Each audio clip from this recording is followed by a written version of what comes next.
Hello Yeah. and welcome to episode 21 of Creative Dynamos. I have here with me tonight my guest Jay Requard, and Jay and I have known each other through the wonder that is Facebook for quite a while. hmm And I've been eager to get you on here because you are a creative dynamo. You are a prolific author, and you have had a journey that when I first launched this thing, I saw you post about your transitioning into the indie sphere, and we'll talk about that in a minute. But ever since I saw that, I was like, yeah, I can't wait till I get a chance to talk with Jay about that. But before we get into the meat of tonight's discussion, tell us a little bit about how long you've been a writer and what got you started as a writer. Well, I fell in love with fantasy at 9. I just started naturally reading it, and my first loves were, of course, Le Guin. I think Patricia McKillip was a big influence for me. But when I was 11, my dad gave me a copy of The Hobbit, and of course, I was kind of locked in from there. I didn't really start writing until I was 19, and what convinced me to start writing was Conan the Barbarian by Robert E. Howard. I love those stories, but it was also those stories were very accessible and made me realize that if I put the time and effort into it, I could write something as good as those Conan stories. Um, and from there, since the time I was 19, I've been steadily working on my craft. I went to school for history and religious studies, but I supplemented a lot of that with creative writing courses, English courses, and just since I'm about to turn 40, so about 20 years in, I'm just really dedicated to the craft of writing fantasy, and fantasy in particular. I blog as well. I do stuff on YouTube. I host and produce my own content, but for me, my passion has always been writing the fantastical. I tell people swords, dragons, magic. That really is my thing.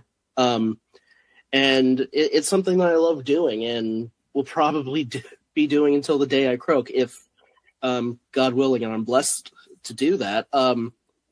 It's something that I found in life that I realized that I don't ever have to quit. I've lived a life where I've had to quit a bunch of things for various different reasons, and fantasy is one of those things that is always there for me, and I'm always trying to be there for it in a sense. Like, if you really want to know me at my core, I love fantasy fiction, whether it's books, TV, music, anything involving fantasy. I want to see flourish, I want to see better, and I want to see authors, musicians, artists, everyone involved with the genre um, get better as well and have more recognition and success. I think that everyone loves this genre because it is tied to human mythology, and we all have this tie to human mythology, whether we like it or not sometimes. And I think fantasy is the kind of continuation of that human myth. We still talk about the stories that made us as individuals, as communities, as civilizations. And I think the work that we do in fantasy, while not as maybe foundational as it is to society like it used to be, I think it's still such a worthy exercise that we're telling these kind of fantastical stories because we're holding on to a little bit of the magic that I think makes life. I You caught me because I always go a little too far in terms of describing my love of fantasy, but the thing about it really is I think science fiction helps us explore the material world around us. I really do think that fantasy and horror, to a large extent as well, helps us explore the internal world within us. And I think that all of those kind of, and science fiction can do that as well. There's, especially in the last few decades, there's been some really great science fiction that explores consciousness. But I think fantasy in general has become my passion and kind of the medium where I focus my worldview through, um, because it's just always had this natural resonance with me. So that's really why I write it, why I continue to write it, and why I'm here now. Well, and I think I think you almost said that maybe, or maybe you did say that myth making is maybe not as important as it used to be. Right. I would push back on that, because I think that myth making is still a vital part of the human experience. We're going to touch on this in a little bit too, but we're going to talk about professional wrestling, because we're both fans of professional wrestling. That's myth making in the 21st century. Yes. That's fantasy. Yes, absolutely. I hate to break it to some of you fans out there, but wrestling ain't real. It's predetermined, folks. It's real. It is real. Yes. It is real athleticism. It's real sportsmanship. But it's usually a predetermined outcome. And myth making in our politicians, myth making in our movie stars, and all of our experience of humanity is still very vital. May I push back on that just a little bit? I think the difference in our modern times, I agree with you that myth making still has great importance. I think with the advent of some of the technology that we have, especially digital technology, I think with some of the new mediums that people are working on, I think myth in itself and storytelling in itself is going to dovetail in some very interesting ways in the future, where it's, I think William Gibson kind of touched on it in Neuromancer a little bit. At some point when we start to integrate digital technology into ourselves in a more profound way than we are now, and I've actually seen this personally happen in the last few years, I think that we are going to embark on a completely new era of storytelling. And I kind of look at it like Star Trek. I think the holodeck, for example, in Star Trek, is one of those things that makes the next kind of evolutionary leap in terms of where humans go with narrative, where we go with our myths, where we go with the exploration of ourselves in the outer world. I think a lot of people expected things like in the 90s, 80s and 90s, I think people thought virtual reality was going to do that. I think to a certain extent, people thought augmented reality during the 2010s, the early 2020s was going to lead to that.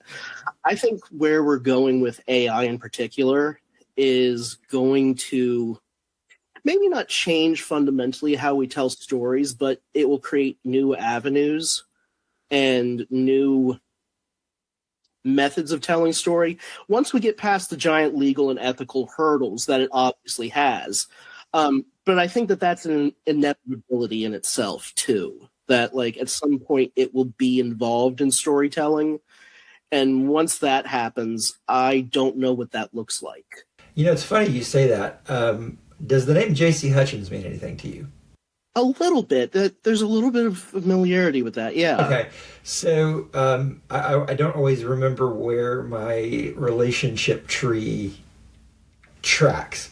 But J.C. was one of the original podcast novelists, and he was somebody who leveraged to a certain degree of success the early podcasting boom into some publication success. And he recently put up a storytelling experiment on LinkedIn involving AI and storytelling, and it was really cool. And I think that it was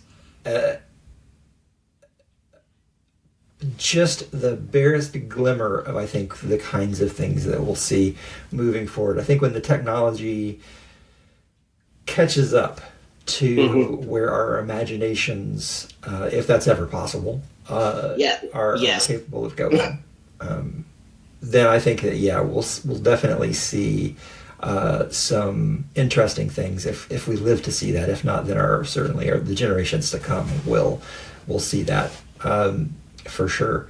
Agreed.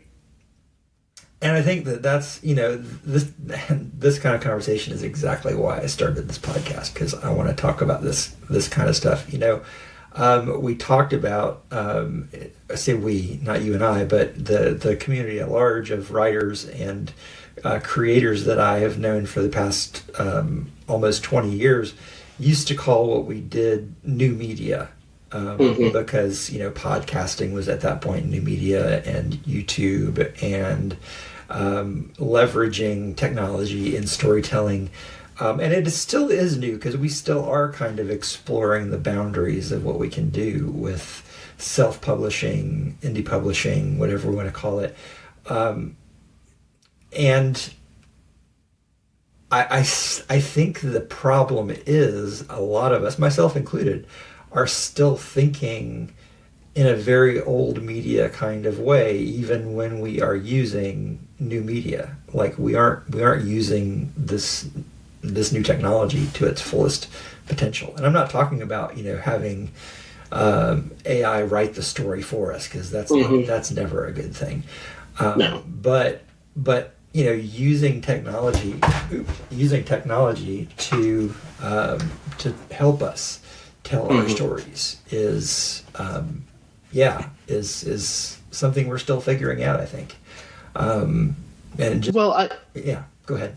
Well, I think we really have to get around the moral and ethical hurdle still, and that is really the biggest kind of hurdle to get over at the moment. I think economists and kind of the market engineers and the captains of industry keep talking about the AI bubble from a financial perspective, but I don't think that we're talking about the AI bubble from a creative perspective, in a sense. There's been kind of a whole hog adoption of these tools, and I know this directly in New York publishing, that AI has kind of proliferated everywhere with these kind of big corporate conglomerate media structures. And the problem is it's been rolled out so quickly that they haven't really figured out what to do with it yet. And what they are doing with it has diminishing returns. And part of that is because, the slopification is a real thing. If you just keep taking people's data and just processing it over and over and over again, you're just going to get garbage. The need to have authors, artists, voice actors, people who are creating original content, which I think is sometimes a difficult word, but creating original media, creating new art, new books, new things for us to enjoy and ponder about in our lives. I think that is still such a vital thing that we need, and we're definitely watching a lot of these companies put the cart well before the horse, and completely forgetting, like, hey, we need to find a reliable horse first that actually makes all of this work. And for it to work, it's us creatives. But if we're cut out of the conversation from the very beginning, like we have been, it's never going to go anywhere positive, which is why I'm a big supporter of, like, George R. R. Martin finally going after OpenAI, because there's obvious proof that they probably pirated his books and used it to create I think they used it to create a novel that is a facsimile of Dance of Dragons, or I think the 6th or 7th book. Yeah, the 6th or 7th book. So, we really just have to get over this kind of event where I think the worst people right now are obviously in charge of the AI sector. I think we all see that, and I think we all kind of feel that too. I mean, when Sam Altman says he doesn't do anything to raise his baby alone without consulting ChatGPT, like, there's something fundamentally wrong there. Like, you can't hand the human experience and large swaths of the human experience off to a digital assistant and expect that digital assistant to perform as well as a human. Like, it's just not going to happen, and we're not there. But we have this society, we kind of have this kind of social engineering here in America, where if we let enough corporations get enough power and they hope and dream hard enough, we'll follow their hopes and dreams right off of a cliff. And then, of course, we're going to sit around afterwards and say, well, why did we end up jumping off the cliff? And who told us to jump off the cliff? And the people that survived the cliff jump will be like, well, listen to us. We survived the cliff jump, so we'll be able to tell you how to survive the next cliff jump. But we're all jumping off cliffs. Like, at some point, there's a real diminishing return to that. And I think the moment when we finally pull back from AI and decide that we're not going over these cliffs anymore, I think that's the moment where you'll finally see this flourish. But it's a real hurdle, and I don't think it gets solved this year. I don't think it gets solved in the next 3 years. I think certain things have to happen, unfortunately, like a change of the administration. I think, unfortunately, we're probably going to have an AI-related disaster. And not just the AI bubble popping, like something really wrong happening at some place like Meta or Amazon, well, in that case, Anthropic. But it just feels like, the way things are going right now with this new tool or these new tool sets that are being developed and deployed, there's really not a mindfulness or a thoughtfulness behind it. And until we get there, we have to make do with the best we can. And I think that there's potential for us to get there in small ways sooner than that. Like, I know that there are a lot of smart people out there who are building smaller AIs and who are doing, purpose-built tools to do things with. And while I'm in the IT sector, it's such a big world. I don't know. I don't have any examples that are pertinent to creativity, but I just know that there've got to be some people out there who are creatively minded, who are doing small indie projects, building their own models, and who are doing things the right way. But they don't get the spotlight because it's not as exciting or as horrible as the stuff that is going on, and with the large language models and things like that, which we definitely need to keep our eyes on, because there's so much power in the hands of the people that control those, and there's so many resources tied up with those. We don't want to lose sight of what's being done with them. But yeah, I'd like some light cast on people that are doing good things with this technology, because I know they're out there. Right. So anyway, so one of the reasons why I wanted to have you on was for you to talk about your journey from being a traditionally published author to being an independently published author. So, first of all, how did you get to be traditionally published in the first place? What did that look like in your case? So that is a fascinating journey, because I got into the business right after. I would like to say I got into the business around 2011, but around that time, digital publishing had really caused massive changes already to the book making and the book publishing landscape. You were already seeing big box stores closing, like Barnes & Noble and Borders. Before Barnes & Noble had their huge resurgence, I think people forget there was a 15-year period where they were losing money every year to the tune of hundreds of millions of dollars. And of course, Borders shut down as well. But in focusing on kind of the shutdown of Borders and Barnes & Noble, we forget that Walden Books shut down. A lot of the mid-tier and mid-list bookstores, especially in malls and airports, got shut down. And for a long time, we've had to deal with Amazon, and we're still dealing with Amazon. Just a second. For some of our younger listeners, a mall is a building where there were lots of smaller buildings inside of where you could buy things. So, kind of like Amazon, but in physical stores. Back when capitalism was cool, we had this temple we went to. Oh my God, that's such a good example. That's such a good comparison. Yeah. But I came into this basically on publishing short stories in traditional outlets. And some of those were tokens, some of those were semi-pro. Early on, I had one sale that was a pro sale for an anthology that kind of went nowhere. But I did a lot of short story publishing, and I think short story publishing is a great way for any author to break in. And I still think it is. I think the market's changed a little bit, but back then, you could really make connections and meet people by publishing short stories. And I was able to do that, and I got in touch with someone by the name of Sam Montgomery Blinn, who was the publisher of Bull Spec magazine in Durham, North Carolina. And Bull Spec only went for about 11 issues, but for a while they had one of the best sci-fi and fantasy publications on the market.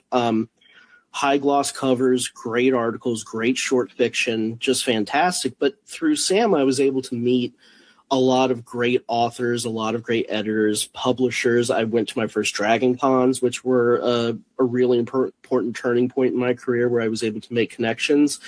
And around that time, John Hartness, James Gates, and I kind of were going through this process of looking at publishers at the time, because I was trying to shop novels and I was trying to shop short story collections.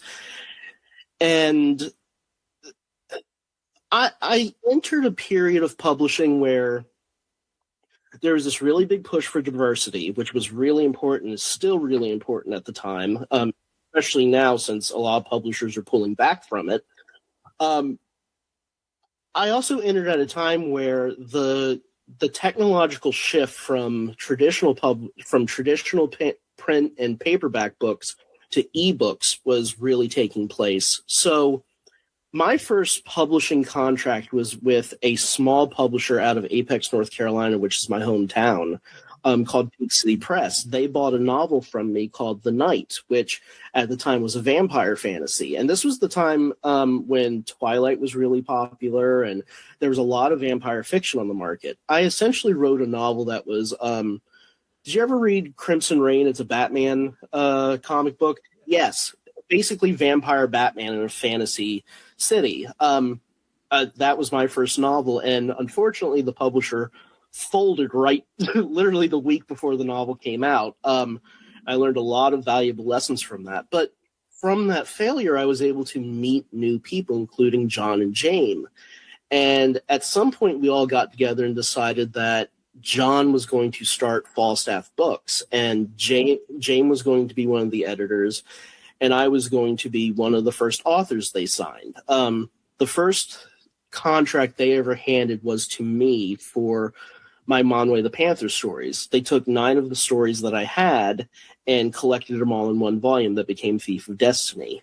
And that was my first kind of traditional publishing credit. And the beauty of Falstaff at the time was John formatted the contracts in a way where we were giving people, or they gave me, elements of a publishing deal that at the time people thought were like crazy, like 50% on the ebook, 50% on the print, and then I believe like you kept your audio rights, which was unheard of at the time.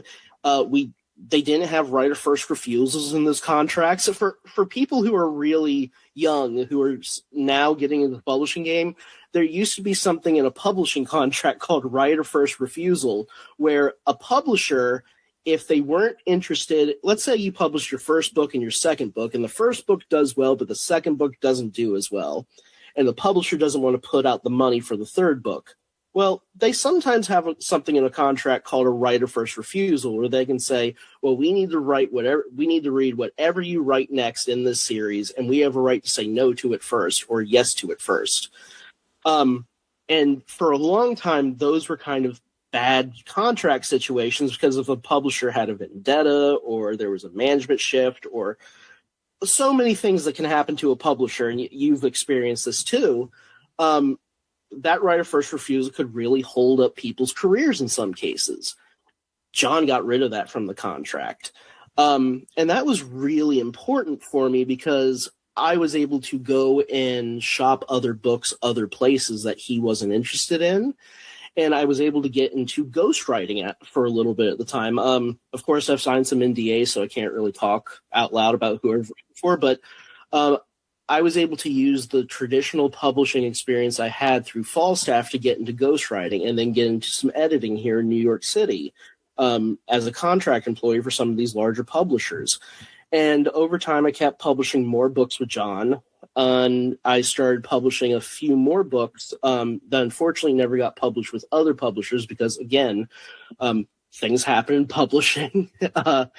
And most of my publishing career has been with small publishers, which I think is not unique anymore. But back in the day, it was unique, where, you know, people would look at you if you had a small publisher and kind of make you feel like you were an indie author in a sense, where that's really not the case anymore. There's so many successful small publishers, including Falstaff Books, that have done really well for themselves and have really built audiences and have really kind of leveraged the digital shift in publishing that we've seen.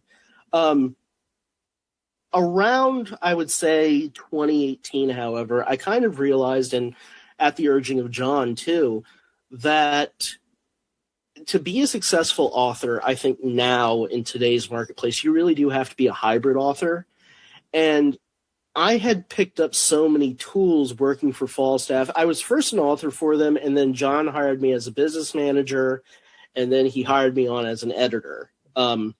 And during that period where I served as an editor, I really learned a lot about bookmaking and how to put together a book, how to get cover art, all the things you need to be a bookmaker, essentially. And I decided I was going to write a manuscript that I was going to submit to Self-Publishing Fantasy Blog Off, which is this huge contest that Mark Lawrence, a very famous fantasy author, puts on every year. And I was going to write a manuscript, and I was going to basically put together my first book by myself. And that novel became Atinia. And Atinia did, I thought, pretty well in the contest for my first indie novel. And from there, I kind of started fully transitioning away, because as much as many benefits as there are to traditional publishing, in today's modern publishing landscape, there are a lot of detriments now to it. And one of the key ones is time. It takes way too long, in my opinion, for a traditional publisher to get a book out. And people like Christopher Riccuccio, who's a really successful sci-fi author, recently talked about this, where, you know, publishers don't even really look at what they're going to be putting out in terms of theme or genre. They really kind of look at it from a calendar perspective. What am I going to be doing in 6 months? What am I going to be doing in 12 months? Well, in 6 months to 12 months, people's tastes can vary wildly. But for a publisher, they're kind of stuck on this kind of production model where these are the books on our slate that we signed. These are the books that we have to put out. And this is what we're going to do. And however long it takes, and some of that is in involvement with the author, it could be really slow and really plodding. I also think that there's some things that traditional publishers did in the last 10 years, especially, that have made their status as a solid basis for an author career kind of questionable. Not only with, you know, some of their recent implementations of AI into the production of books, but also some of their hiring practices, some of their employment practices. I would also have to mention that, you know, when I got into traditional publishing, there wasn't a single book that didn't have typos throughout the manuscripts. Like, we went through a plague of typos that people kind of forget, but it was endemic to everywhere in publishing, where for a while, like, there was just no effective proofreading going on. I think now you have so many tools and you have so many people involved in the indie publishing landscape that for a relatively nominal amount of money, you can go and have a book that you put together that looks just as good as any book that you will find on the shelf of Barnes & Noble or a large independent bookstore or a convention, anywhere. The playing field between traditional publishers and indie publishers has, for the most part, been level. The only thing that separates us, really, and that this is changing too, I think, is the distribution models. But in some cases, while the distribution model is changing in ways for indie authors that are good, it's also changing in ways that are bad for both traditional publishers and indie publishers. So there's kind of and I have real concerns about this. I think about this a lot. It's one of those things that keeps me up. I think it's wonderful that we all have this passion to publish books because we all fell in love with books. We all fell in love with story. But at some point, we really do have to look at the state of the industry and wonder why there are so many more authors and equally more readers than ever before. But there's no money in necessarily being an author like there used to be, especially in like the 90s. If we talk about the money people used to make in the 90s versus today, completely different worlds, like astronomically different worlds. I had a friend recently who had their manuscript go up to auction, and that used to be a really big deal.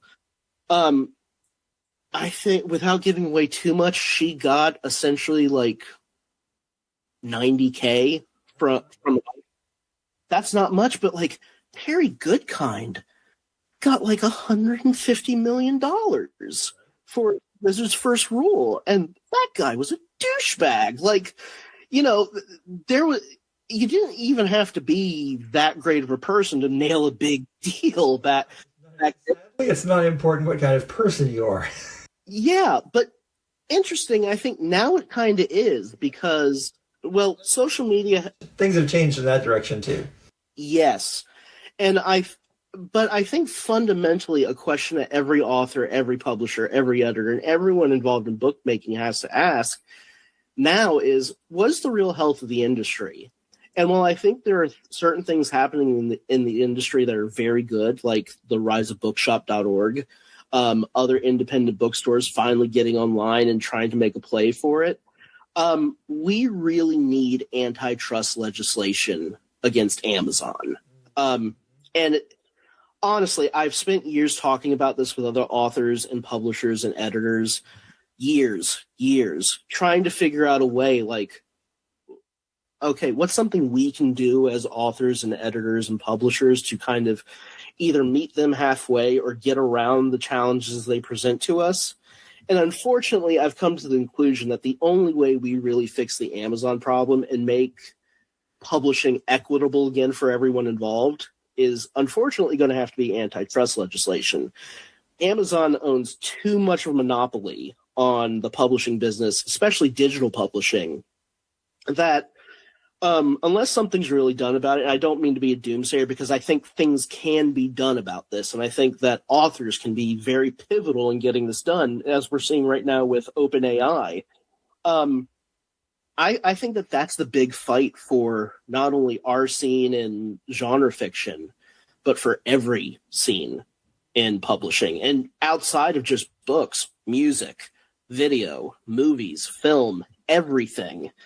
I really do think that, like, that's the fight on our hands, more than anything else. And I think antitrust is a big part of that. I think also, what encourages me is seeing creators come up with alternatives, because the big deal, like whenever I hear somebody say, oh, this sucks or that sucks, is, well, what's our alternative? Well, let's come up with an alternative. Like, there's a guy that I follow on Threads, and he's coming up with an alternative to ACX. And there's like for YouTubers who want to create these videos that are not, cramped down by YouTube's algorithm and stuff. They created, what is it? I see commercials and stuff on YouTube for it all the time. My brain's not braining. But basically they created a service, a subscription service, a different platform for YouTubers to come together and create videos where they can do whatever they want, and people can pay their favorite YouTubers to make content that they want to make, and they're not being forced. They're not being forced by YouTube's algorithm to make the stuff that they think will float to the top. I mean, they still have to do that to a degree, but they at least have an alternative. So yeah, that's the other thing, is coming up with leveraging technology, leveraging the stuff that's out there and our creative spirit to come up with alternatives to the Amazons. And yes, it's a drop in the bucket. I hear people saying, your fingers are furiously typing me emails saying, but Scott, that's nothing compared to what Amazon, whatever. Yes, you're right. Which is why I said I agree that, antitrust lawsuit needs to be brought against Amazon. Well, I think it happens in our lifetimes. I really do. I actually think that there are people, especially, I'm a big fan of Lena Khan. I live in New York City, and she is the former head of the FTC. She is joining Zoran Mamdani's team here in New York as he transitions into mayor. But Lena Khan, I think, is one of those people that is going to be one of those voices and one of those figures that emerges here in the next 10 to 15 years, where we actually see people start to take on these big, massive conglomerates, especially in places like media, especially now, because I think, we're all watching the Netflix Warner Brothers debacle go on. And of huge conglomerates. Yeah. Well, it's just, I think for everyone at home listening to this and everyone outside in the real world, I think it's very obvious what's going on here. Like, this is getting too big. And, I talk to people on the left and right who feel this way too, that these things are just getting too big. And I think at some point a critical mass, hits, and it's open season. Yeah. Yeah.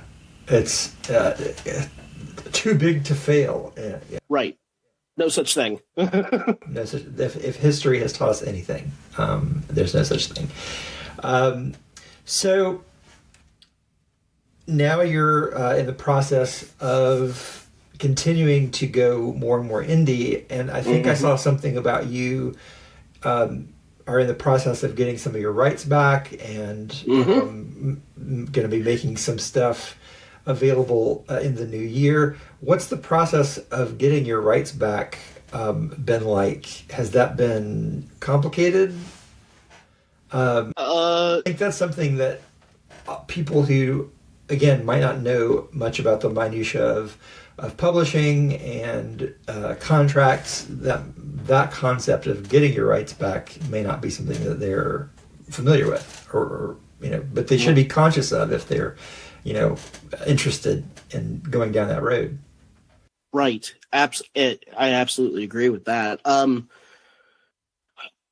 The journey so I recently got the rights back to two of my releases. The first one was Thief of Destiny, which I'm a big sword and sorcery fan, and I don't know if you read the genre, if anyone at home listening to your show reads the genre, but unfortunately, this last year we lost kind of a luminary in the scene, Howard Andrew Jones, unfortunately, to brain cancer.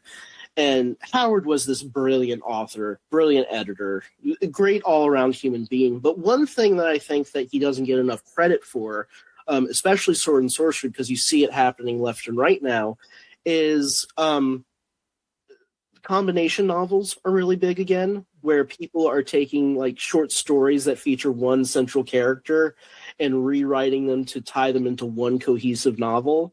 And that was something that was done during the 70s and 80s, especially in genre fiction. But he really tried to push it back with his Hanuvar series. And he did a great job, and it pushed me to go and get the rights back to Thief of Destiny, which I'm working on right now. It's been edited, and it's going through a few more editorial phases, but I'm also working with a great artist named Derek Eason, who is going to be doing the cover and the book wrap for it. And I'm really excited for how that book's going to look when it comes out, probably in August of 2026, so late summer. I also got the rights back to my first novella that nabbed me an award nomination for the Manly Wade Wellman, called War Pigs, which is an orc-centered sword and sorcery novella. I love that book, and I recently finished doing the first editorial pass on it and realizing how much I love that book again, because I hadn't looked at it for 10 years. Someone held the rights. John at Falstaff held the rights for it for 10 years. So, it was really fun getting to open the book again and kind of go through and be like, okay, this is the stuff I like. This is the stuff that could have been tweaked a little bit better.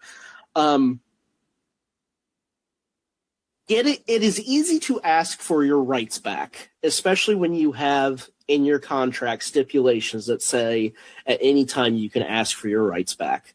I have to warn people, though, even though that's in my contract, it's not necessarily in every publishing contract today, even though there's been huge advancements in this. And there are a lot of great publishers out there that will give you your rights back, especially if they can't continue publishing your book. That happens a lot.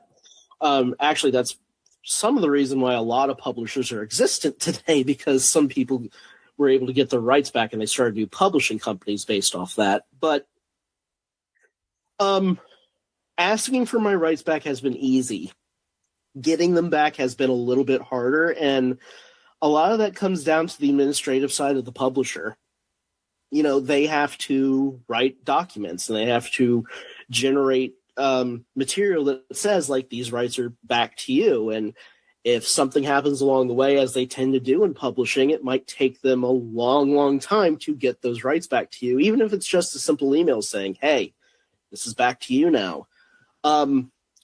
It didn't take long for me to get the rights back to Thief of Destiny. Unfortunately, it took me a year of waiting after asking to get War Pigs back. And it took asking multiple times. So, it really depends on the kind of relationship you have with your publisher, too. I also have authors that are friends of mine who have agents that have dealt with reversion issues before. And really, my advice to anyone thinking about getting the rights reverted to them from a publisher, the first thing I would tell them to do is really understand your contract, really understand the bounds of it, understand what you can and can't do when it comes to rights reversion, because there's some things sometimes that you're just not getting back. Like, you're never going to get the art from the original book. You're not going to get any of the ISBN numbers. So, like, you're going to have to go and repurchase the ISBN numbers yourself, which are expensive and a racket. That's a different podcast and a very different conversation. You basically have to start all over again. So, like, I always tell people when they think about reverting the rights, and I've had a lot of friends who've had their rights reverted recently, it's great to have your work back, but you need to have a plan before you do it. I went in with a plan of, okay, I'm going to ask for this back. This is what I'm going to do with it. This is the time it's going to come out in 1 to 2 years. I'm going to ask for this back. This is what I'm going to do with it. This is the plan for it. A lot of people get their rights back and then just sit on a book because they don't know what to do. One thing that I will tell every author I meet, even if they are experienced, even if they are hugely credited, it really matters if you know how to use something like Atticus or Calibri or Vellum. It really matters that you can put together your own ebook. It really matters that you know people that you can go and get relatively nominal proofreading or editorial from, and those can be your friends, but you need to understand that, like, you're building a little bit of a team, and you go out there and find people that you can trust to shepherd the book from what it was previously to what you want to see it be in whatever its next iteration is going to be. And, just like me transitioning from traditional publishing to independent publishing, there were a lot of steps I had to learn. And there's a lot of things that I had to go through. And there's a lot of mistakes I made. I mentioned that my first self-published novel was called Atenia. It took me 3 weeks from the time I uploaded it to Amazon to get it to the point where Amazon would even publish it. you have to go through the process of learning how to deal with Amazon's publishing system. Just like you have to learn the process of going through Smashwords publishing system or whatever service you're going to be publishing through. I had the wonderful experience of moving my books from Amazon to Ingram Spark over the last few months because I wanted to get my books into a local indie bookstore. Right. And or for that matter, not just into that one bookstore, but into as many bookstores as I could. And most bookstores won't take your book if it's published via Amazon. Some will do it on consignment, but those are the exceptions and not the rule. So it's like I had to learn shit all over again, and I had to have some of my covers redone. Because the same cover file that I uploaded for Amazon that worked great did not meet the specifications in every case. In some cases it did, but in every case did not meet the specifications for Ingram Spark's cover design thingamajig. So it's even when you think, like, I've been self-publishing for 15 years roughly. I thought I knew what the hell I was doing, but as soon as I started to monkey around with Ingram Spark, I realized that that's a whole other animal. So well, traditional authors weren't taught this. We were never taught this ever. I really try to stress this when I talk to younger authors today, in terms of, like, you know, they'll come up and talk to me and say, well, I know I've been able to format my ebook to do this, and I have my audiobook ready for this. And they just don't get that, like, they're in some way so far ahead of people that it's mind-boggling. Like, I really didn't know how to format an ebook until about 4 years ago. And now there's kids that, you know, click a button and they have their ebook formatted almost immediately. The process of going through it has changed so dramatically that I think people really still haven't had the whiplash effect. And I don't think we'll ever have the whiplash effect of it because the business has moved so quickly. But if you stop and think, you know, you've been in this 15 years, just the changes that indie publishing has gone through in 15 years have been, it's sometimes like magnificent, sometimes cataclysmic. And, you know, there's always going to be another change, which is why it's so important as authors and publishers and editors that we keep re-educating ourselves. That's something that really isn't taught for us. And I am technically, and this is like, this is something I have to clarify. Technically, I am a publisher, not just because I am an indie publisher, but because I have also published other people's words. Right. I have anthologies that I've published that contain other people's short stories. I have paid them. I have written contracts for them to sign. And I am thinking, and there are people that are trying to talk me out of this, of publishing somebody else's novel. I don't have anybody in mind. I don't have a manuscript. I don't have anything right now except this stupid dream of publishing somebody else's novel. And I have to think about things like, how am I going to treat, their rights? How, what rights am I asking for? How rights reversion? What am I going to pay them royalty wise? And I think about John, who is somebody that I'm always watching, and other writers that have transitioned to publishers, to quote unquote real publishers, in the sense that they've published other people's stuff. I have a really controversial take about this. We talk about traditional publishing and indie publishing.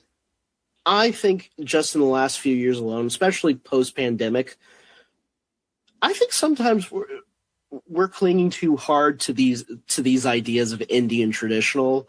I'm not even sure that those really exist anymore. Just with the way things move now, it's very hard to, because there's so many indie authors who sign traditional deals because they were successful on the indie scene.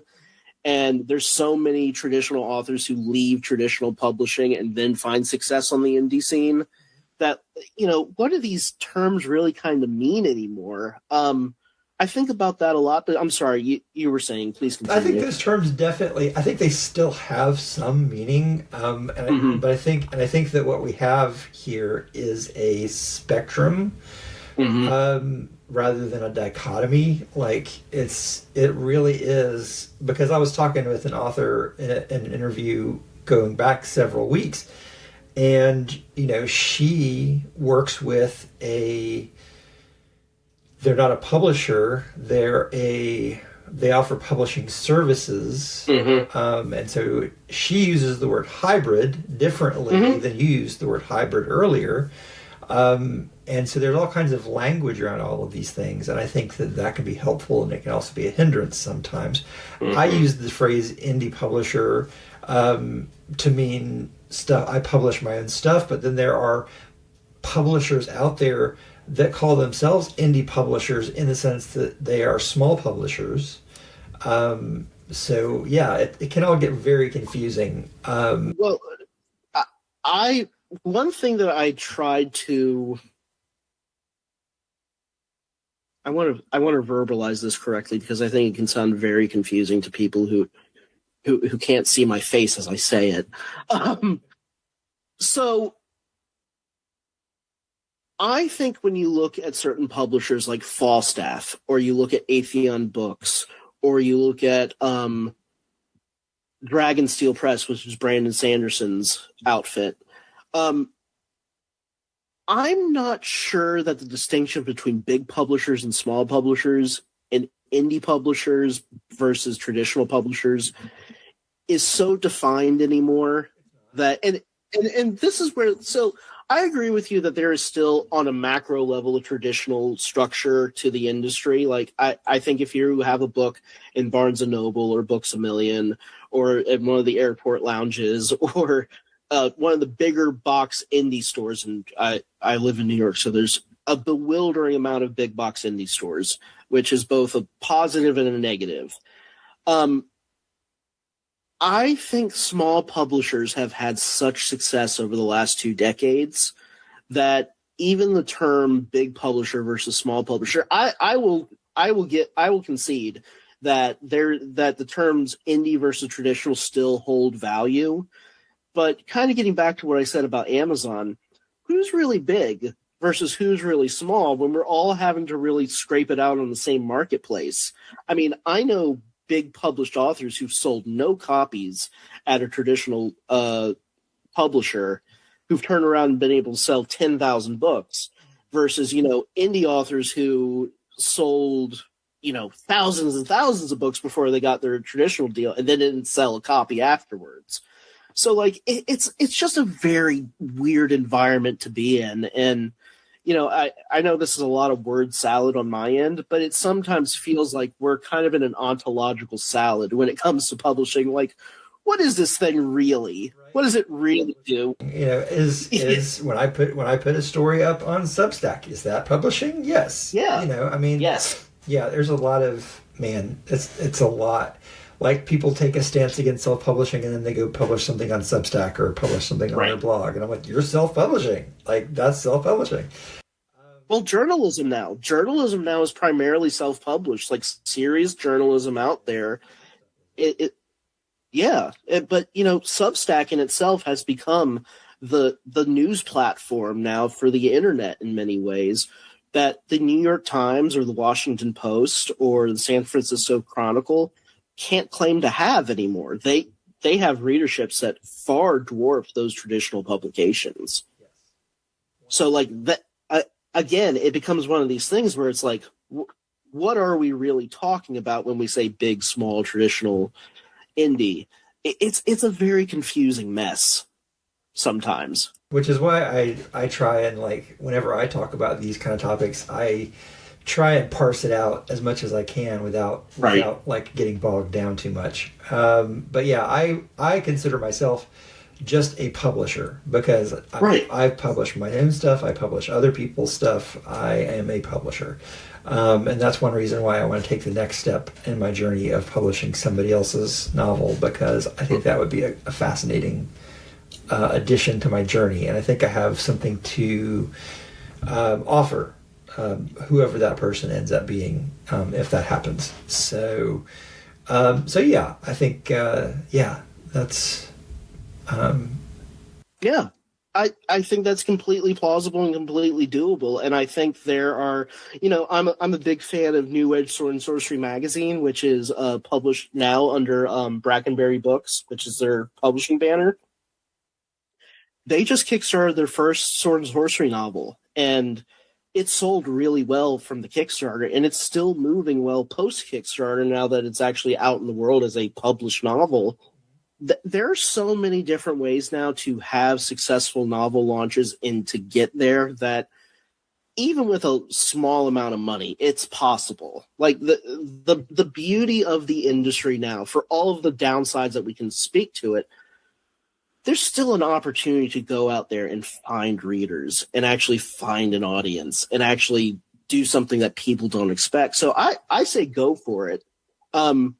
And I think you should go for it. I think anyone should try their hand at it as long as they have a good plan. And it sounds like you want to have a good plan before you do it, which, is the most important step in some ways, because there's so many people, unfortunately, and I see this all the time, especially in the book funnel community, which is, kind of a plank now in the indie community in general.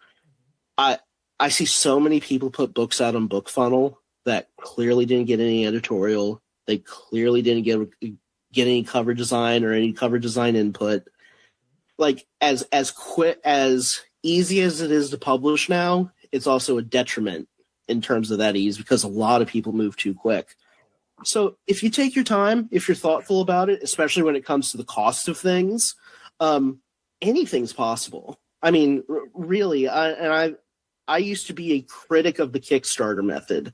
For a number of years, I was a critic of Kickstarters or backer kit campaigns or whatever they were. I thought that they were anathema to publishing, honestly, and I thought that they were a sign that we were really having a downfall. I really changed my tune on that because I've been able to work with some publishers now that have actually shown me the numbers and the returns that they've made. I am always willing to change my opinion and change my view if I'm presented with facts and evidence that are credible and rightfully sourced. And I've had to change my opinion on this one. I think that there are many viable, low-cost ways to have a very successful novel now.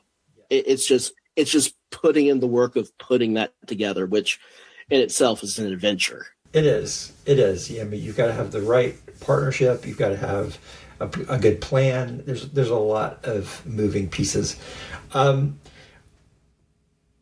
We've already come up to an hour. Yeah.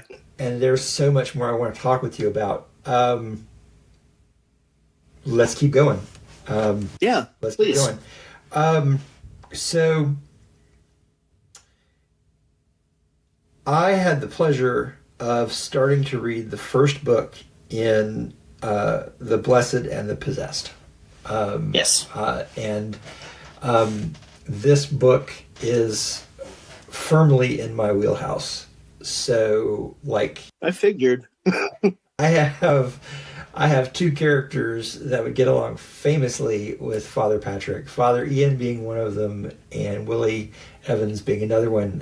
Father Ian is as a Catholic priest who solves spooky mysteries, and Willie Evans is a hedge wizard in a modern New Orleans setting, and he also kind of gets it in over his head with all kinds of strange happenings. So tell us a little bit about this series that you've got.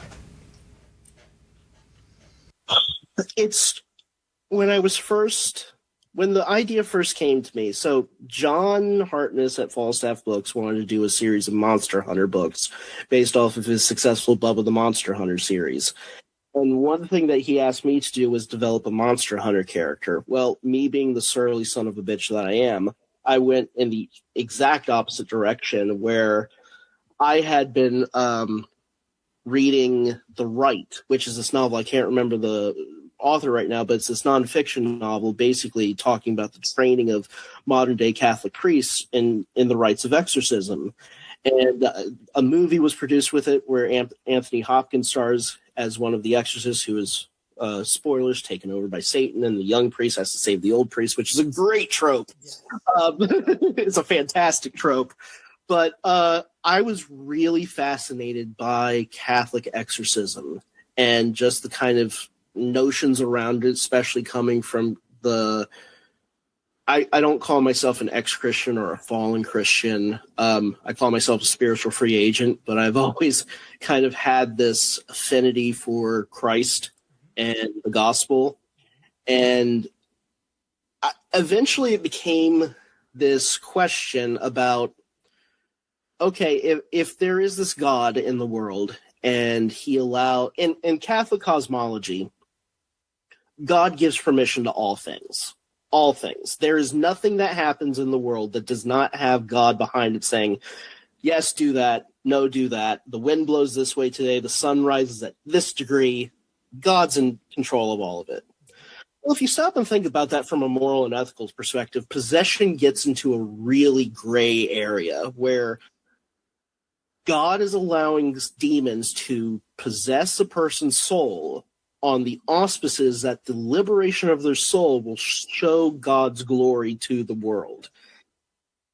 And that is a problem, in a sense, if you have a modern thinking mind for a second. And I really wanted to deal with that. And I wanted to deal with that with an exorcist, but not only an exorcist, a Catholic saint who's reincarnated. And I had been to Ireland a few times, and I had read so many books about St. Patrick, and I felt it was obvious to me that if you're going to have someone comment on the modern state of Christianity, on the modern state of the church, on kind of the modern state of belief, I think that I needed a Iron Age saint who lived a very different life in a very different church to be reincarnated into the modern world to make sense of it all.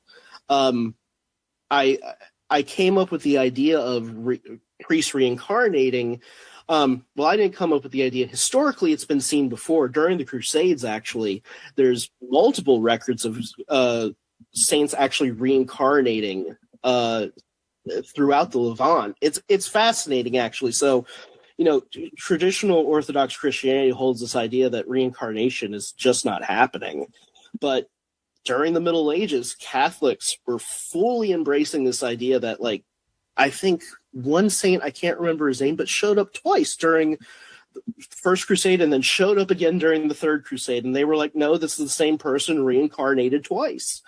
So, the idea of reincarnation is not necessarily new to Christianity. It's been used before during the medieval period. There were some conceptions of it where you could argue that it's different from the Asian or the South Asian idea of reincarnation, but it was still basically the same idea that these people are coming back and they have cognition of who they are and their purpose to God. And I thought Patrick would be a fascinating view into the modern world because I had spent a lot of time during my formative years reading about the Celtic Catholic Church, what the conversion of Ireland actually looked like, the difficulties of it. And I think the symbolism and what we know about the historical Patrick, too, paints this really fascinating figure of almost this charlatan who's clearly driven by something outside of him.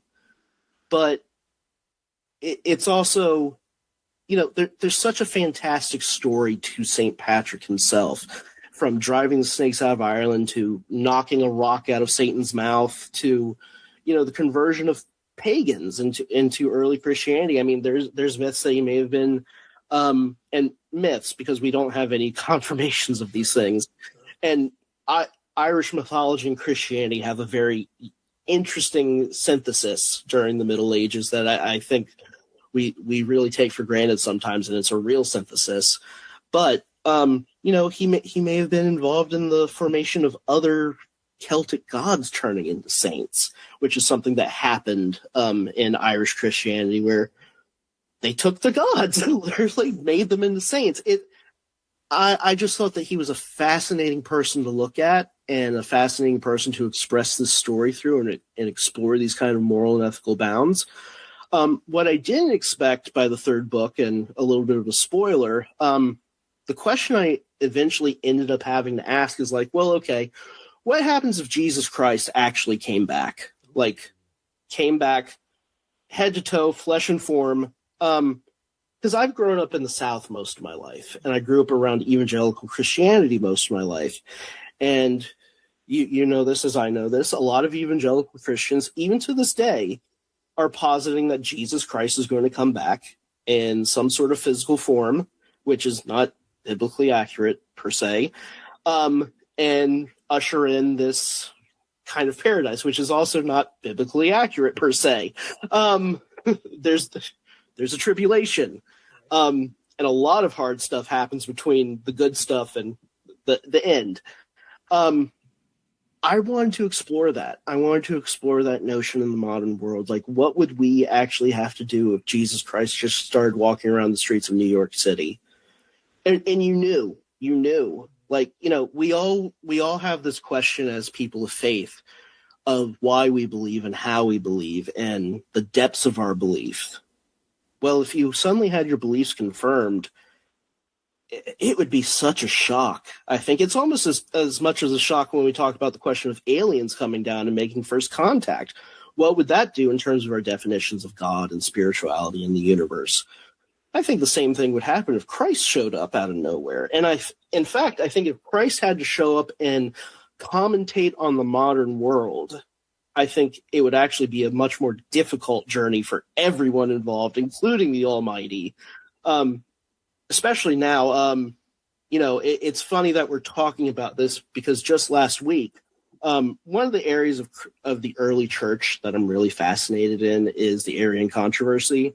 And for those at home, I will try to keep this very, very short.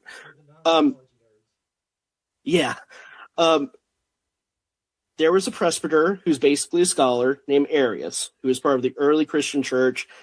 I think sometime around, my dates get muddy here, but sometime after 300 AD.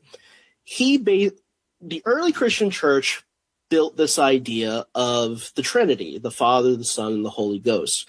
But it was underpinned by this thing called Neoplatonism, which held this idea that God is perfect. And if God is perfect, God can't change. Perfect things don't have to change. Well, the birth of Christ, the life of Christ, the death of Christ, and the resurrection of Christ are huge, obvious changes that clash with this idea of perfection. And Arius went to a bunch of archbishops around at the time and said, like, look, I've really been thinking about this. I've really been looking at this.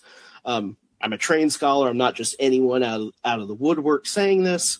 You know, we really need to deal with this problem. And it became a big problem for the early church that eventually leads to things like the Council of Nicaea and the affirmation of the faith, that Christ, through the Trinity, is actually a perfect creation and a perfect being. And there's no conflict whatsoever while this empire redefines and recasts Christianity for the next 2,000 years, arguably. I found that to be the most fascinating thing. And lo and behold, last week, you have the Pope coming out, and I actually have some real respect for the new Pope, but lo and behold, here he comes talking about a new Arianism taking place where we can't talk about Christ as a historical figure. We have to talk about Christ as kind of this divine reality. And, you know, 2,000 years later, we're still having debates about this. And I thought, like, well, if I'm to push the debate forward in these fictional books, we have to have the man in charge actually show up and answer some questions. And I take some shots at answering a few of those questions, which I know for some people at home hearing this sounds like the most amount of hubris someone can have. But, you know, I really looked at the Gospels. I think Christ actually explains a lot through parables. I think the book of John, especially the legalisms, really really kind of articulate Christ's viewpoint. I think we have this idea that Christ is this mysterious philosopher in the modern world, that, you know, he was speaking cryptically through the Bible. And I just don't see that in the reading, if you're honest with it. There isn't really anything cryptic about what he's saying. he's very plain on the nose about a bunch of things. And if he were to come back in the modern world and were to be as plain as he was then, now, I think it'd cause a lot of problems. And a lot of big problems. I think that the reason why the apostles had a lot of problems understanding what Jesus was saying is because they just didn't want to. They just didn't want to. Yeah. They didn't want to hear it. Well, it was upsetting the apple cart. Have you watched The Chosen? I've watched the first couple of seasons. So, I find The Chosen fascinating because on one hand, like, it's trying to tell a story that I don't think we've seen presented in modern media a lot. Like, we don't ever really see the interaction of Christ and the disciples. And one thing that I like about the show, I have some real criticisms about the show, but one thing I do like about the show is that a lot of the disciples are really struggling with what he says and what he tells them to do and what he says is going to happen.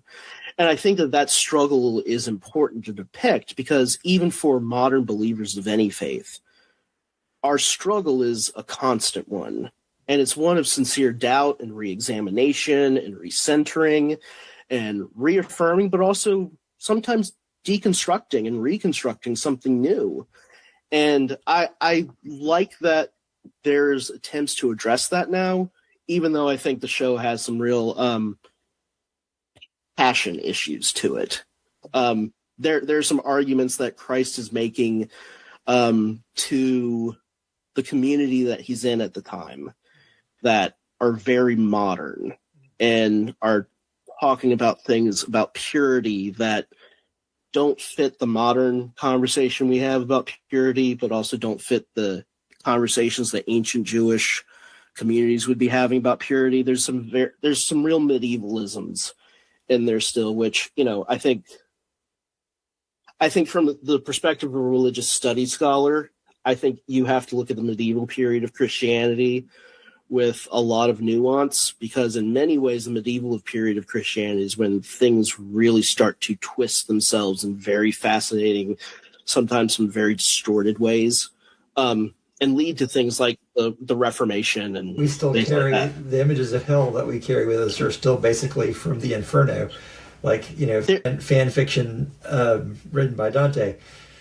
There's a great book out there right now. I think his name is Brad Recker. He's from North Carolina. He's a former youth pastor, but he wrote this really great book about how modern Christianity has this kind of escapist notion about hell and heaven, and the preoccupation with hell is actually anachronistic. Sorry, that's the word I'm looking for. Anachronistic. Yeah, to what Christ and his disciples and the apostles would have been talking about. Like, Christ really doesn't talk a lot about hell, and if you really read the Gospels, doesn't really seem to have much of a fascination with it. I mean, the only time we deal with anything, Christ really deals with anything overtly evil, is the temptation. And even then, there's an argument, which I make in the second book, that the temptation itself is not necessarily overtly evil. It's actually the character of Lucifer, to say the least, or the character of Satan, has also been redefined and recast so many times that, like, I don't think Christ, if he came back, would recognize the Satan that modern Christians talk about versus the one that he would have considered in his heyday or his contemporary period. That's, and like my own father Ian, like, he wrestles with a literal demon, which is actually not a demon. It's ripped out of Irish folklore, and you know, the ideas that we have of what demons are and what are all these different supernatural creatures, and he also, in another story, they encounter something that might be an angel. It might be a creature out of Irish folklore. When you get to this supernatural level of things, the lines start to get blurred, which is kind of why I'm fascinated by this character, Avidi. Oh, Devi, yeah. The Nephilim, yes. And the thing that I love about writing supernatural fiction like this, especially one that deals with Christian mythology, is it lets us talk about these interesting and sometimes difficult concepts. Difficult in the sense of there's a lot of emotion attached to it. There's a lot of baggage attached to it, cultural baggage and other things attached to it. And we get to engage with these things.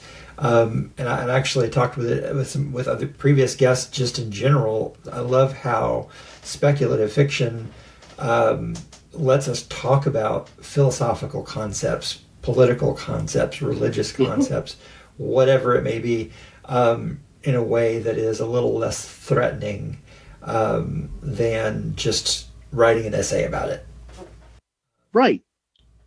And that's one of the things that I'm really enjoying about this first book of yours is, and I'm just about maybe not even quite a third of the way into it. I'm just got to the point where St. George gets to the little house in the country and meets Dee for the first time. And I love St. George, by the way. He's an asshole. But it's because he's convicted. He's just got this strong conviction. And that can often turn us into assholes. You have to be to fight dragons. You have to have a conviction to fight dragons. Or whatever that dragon, whether it's a literal dragon or just something that's so much bigger than you are, right. And so, yeah, I love that you're engaging with this mythology. And I know there are people out there who are listening to this that don't like the fact that I attached the word mythology to the word Christian, but mythology doesn't mean it's not real necessarily. Right. So, yeah, it's just having, I think, that kind of storytelling where you are engaging with something that is kind of a hot button for a lot of people, but doing it in a way that is non-threatening, but still you're going some deep places with it. That's courageous. On your part, I think. Thank you. And kind of focusing on Devi for a moment, one thing that I find really fascinating about the Bible, especially the Old Testament, is that there really is this kind of synthesis that we don't talk about a lot in biblical studies about the non-physical and the physical nature of God and God's creatures. Because, putting aside the wrestling with the angel, I believe that was Ezekiel. Putting that aside, Exodus is very clear that at one point, servants of God come down to the earth and mate with women. And the line's just right there, the giants and heroes of the age. And I have always been so fascinated by that line because it means two things. First, if you look at Gnostic Christianity or just Gnosticism in general, Gnosticism holds this idea that there's this physical world that is this kind of illusion we all live in versus this kind of pure spiritual realm that God exists in. And some Gnostic traditions try to paint that Satan is the ruler of this world, this physical world, and God is the ruler of this more pure spiritual world. But I think the Bible does kind of with its Gnostic roots in some sense, because I think we all will acknowledge that the Bible obviously has some Gnostic roots to it.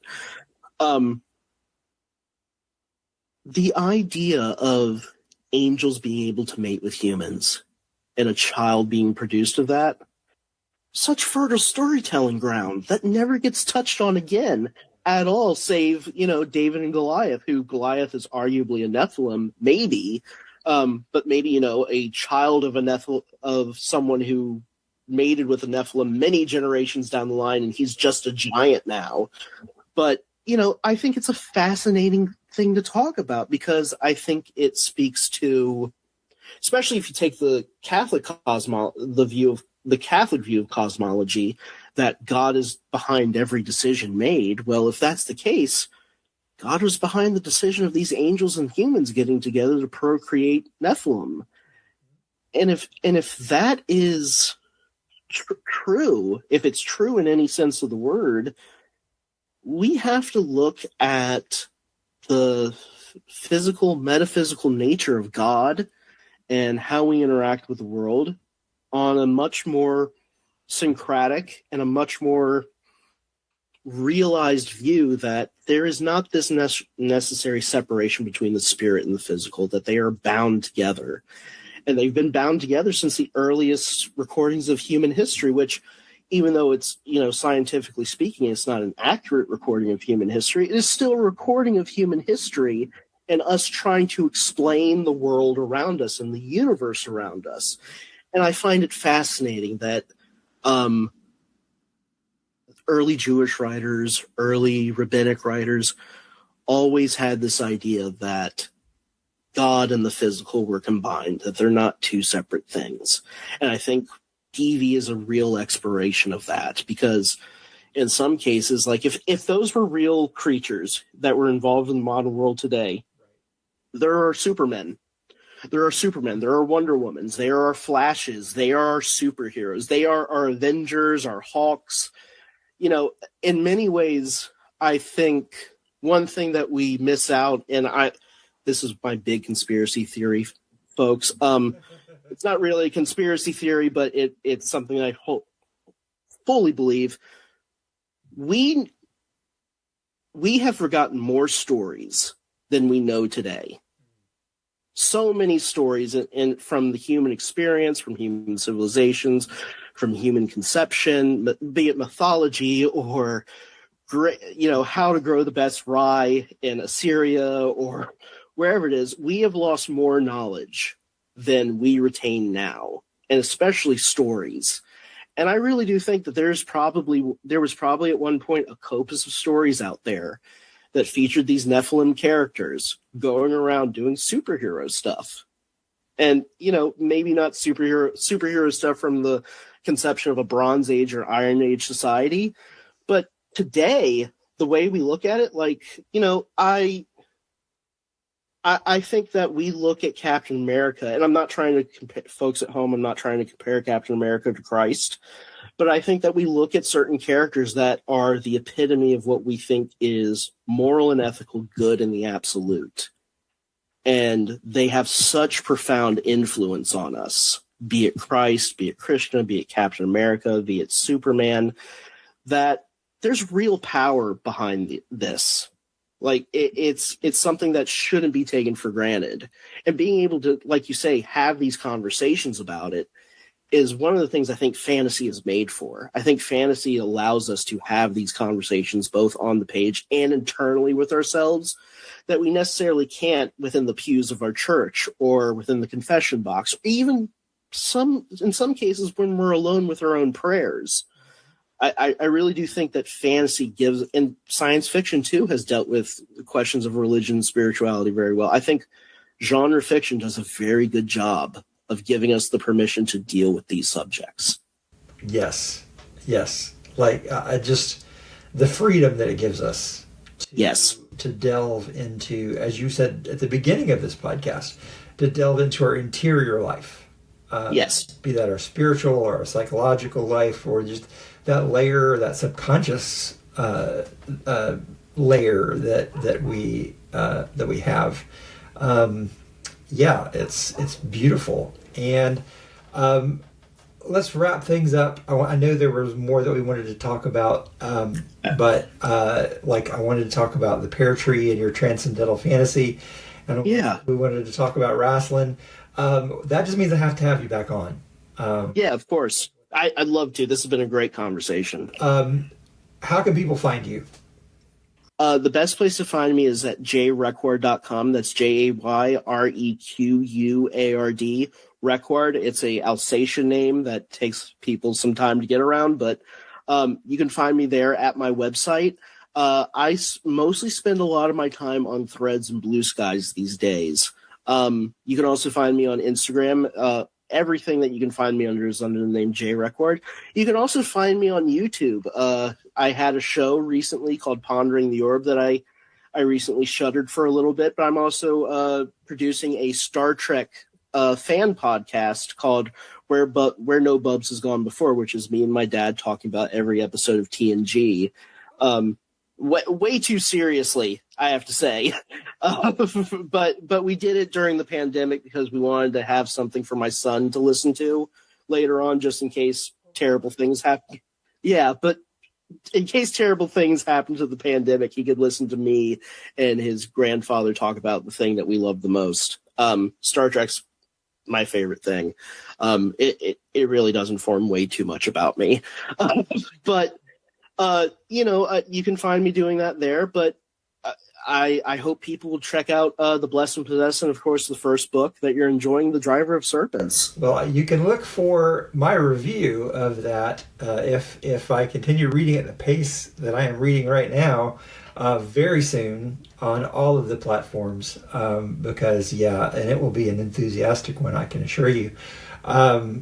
Well, I would really love your take on these books, because just knowing your background, I would really love to hear what you think of them, because I kind of wrote them for people during the research phase of these books. I talked to a lot of priests. I talked to some people who had been exorcised. I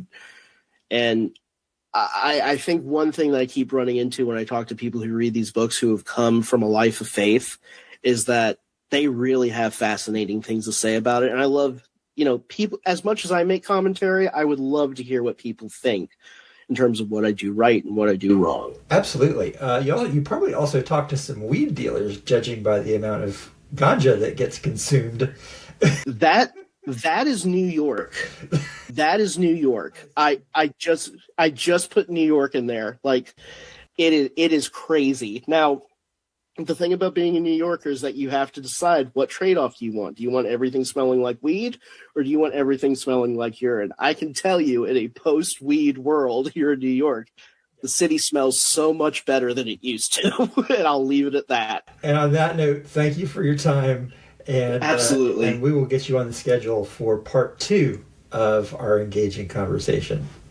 Please do. Thank you, everyone at home.